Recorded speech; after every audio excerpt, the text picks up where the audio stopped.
There comes a point in your life when you get tired of being pulled like a puppet, when someone's words, someone's mood, or someone's lack of respect can flip your emotions in an instant, when your balance feels like it's on loan to anyone who wants to ruin your day, when your mind becomes a battleground for reactions you didn't choose.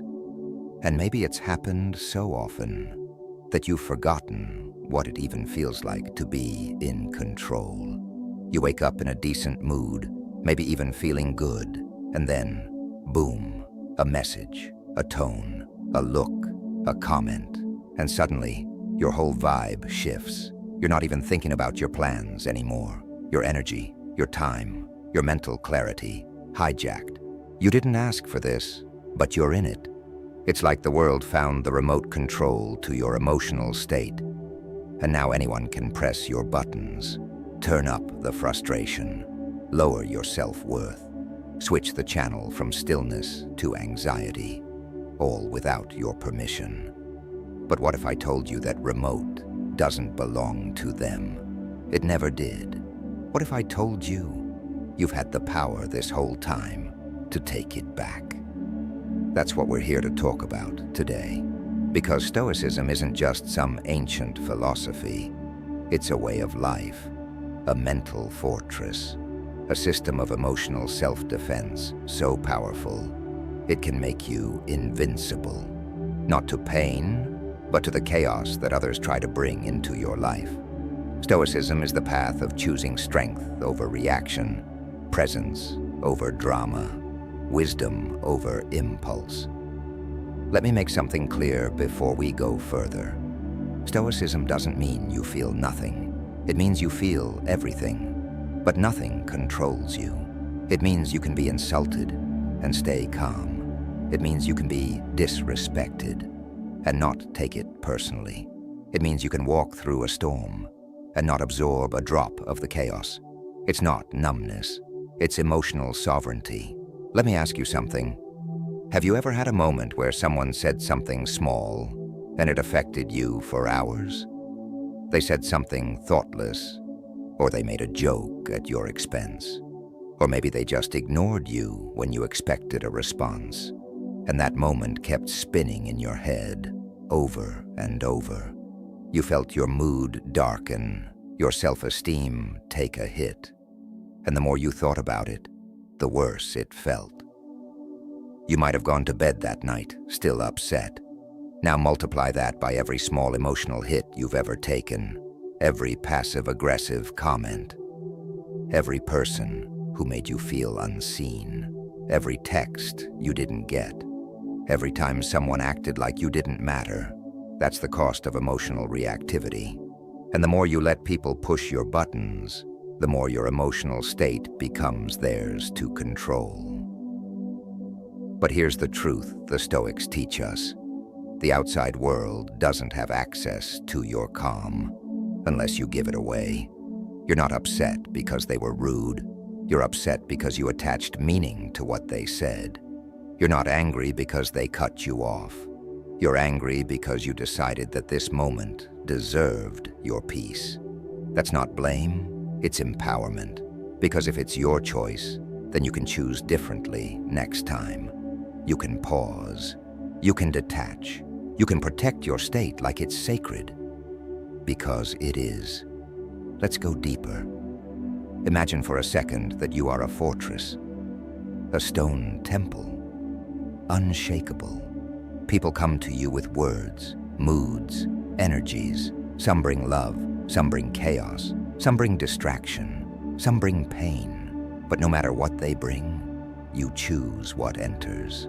That's what Stoicism trains you to become. Not cold, not distant, but discerning. You start learning the difference between what's yours to carry and what's not. Someone insults you. That's their reflection, not yours. Someone gossips about you. That reveals their integrity, not your value. Someone ignores you. That's a mirror of their limitations, not your worth.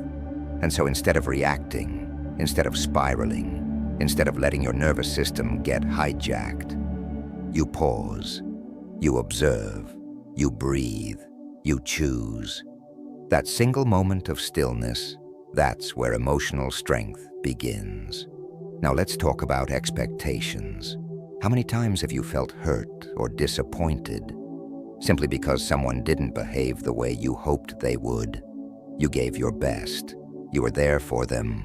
You showed up, and they didn't. But here's a truth that will set you free. People are not you.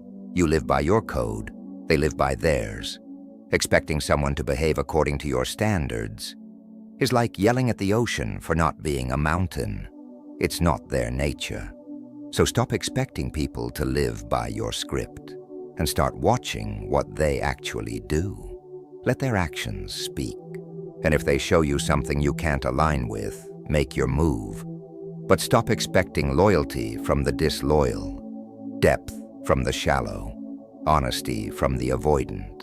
Expecting people to act like you is one of the quietest ways we break our own hearts. Because we're not mad at them. We're mad they didn't match the version we built in our heads. Let them go, not with resentment, not with anger, but with grace. Because when you accept people as they are, not as you hoped they'd be, you stop hemorrhaging energy trying to change what isn't yours to fix. That's Stoicism, and that's power. Now let's talk about silence. Silence is one of the most powerful tools in your emotional arsenal. Someone disrespects you. Someone provokes you. Someone tries to bait you into chaos.